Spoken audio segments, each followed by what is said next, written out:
Ki tauranga moana I Naianei, kua tūhono te tari ture o te uru o Tauarohe, ki te uepu kaitiaki taiohi o te Aranui me tērā o Dea, I raro I tētahi kawenata e whakaiake nei rātou katoa ki te mahi ohu kia ahuru mō wai mai ai ngā hapori katoa o Tauarohe. Nō reira, haramai tātou whakatau mai. He hura I te ara hau e ora ai a tātou tamariki mokopuna taiohi.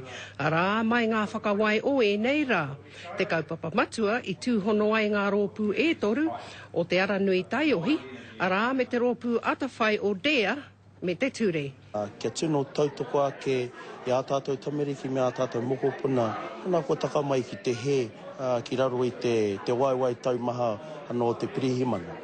It's all about early intervention and putting that intervention right at the top of the cliff rather than waiting for them to drop down to the bottom and get involved in our court system. I raro I te maru o te puari kaitiaki o te Aranui.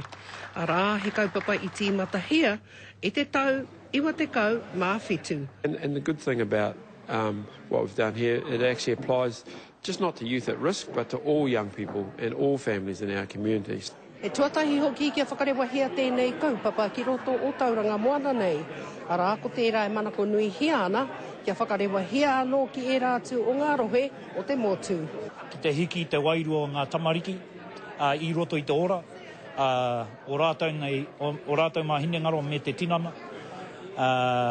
ki te oranga o rātou whānau.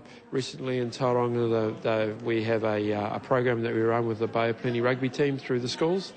Talking about bullying and a few other, using the players as sports heroes.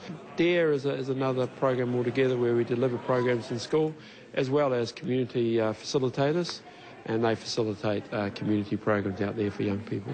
Ka tika hoki ma te mahitahi e kite ai te ara whakamua. Ko Hinerangi Goodman, mō te karere.